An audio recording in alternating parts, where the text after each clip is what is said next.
Hey there, we're on the side of State Highway 1 in Ruakaka today, painting this little farm scene which I often pass but have never made the time until today to come and paint it. It's a really beautiful, simple little scene with this really classic little farm building. I don't know what this building would be used for. Maybe it's car feeding or something. A farmer could tell you, but I'm not a farmer. I don't even know what that cream coloured vat there is for. Maybe milk, I don't know.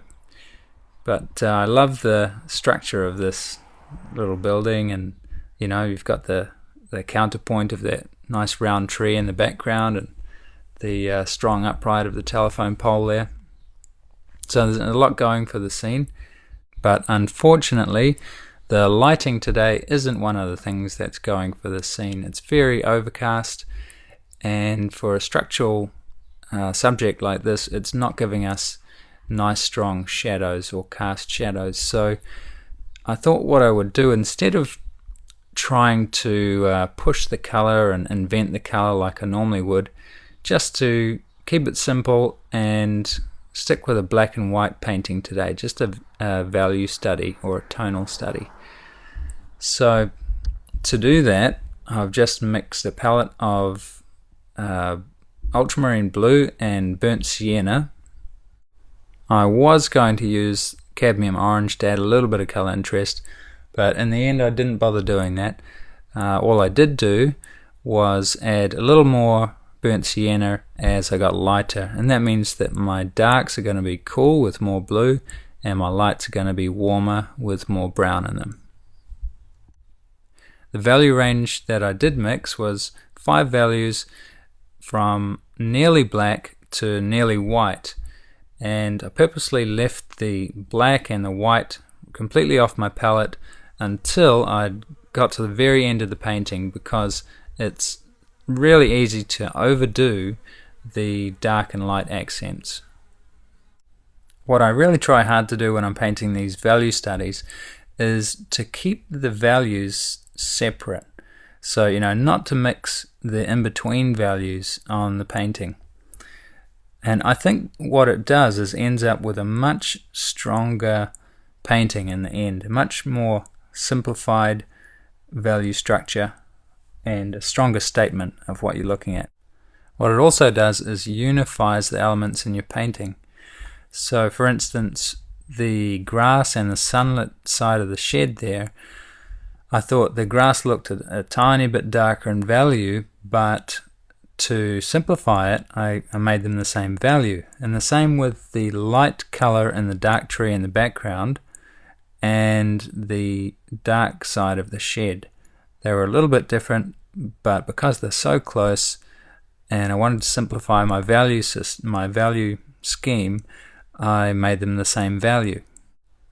So basically the painting process for this was same as usual, just moving from your darks through to your mid values and then to the lights, and saving the black and the white for the dark and light accents right at the end of the painting.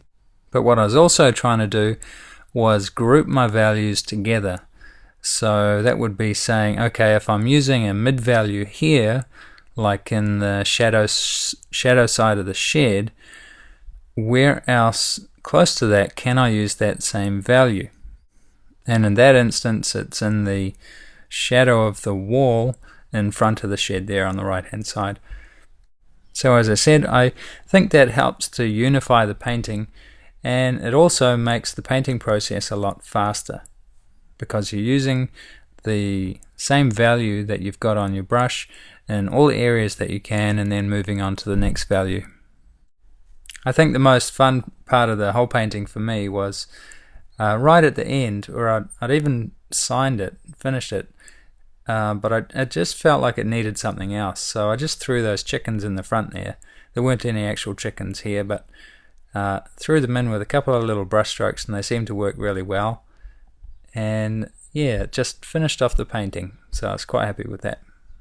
So the idea now would be to return to this scene, maybe tomorrow night if the lighting is better, and Now that I've got a fairly good understanding of what I'd like to see happen in this scene value-wise, I can then say, okay, I know what's happening there.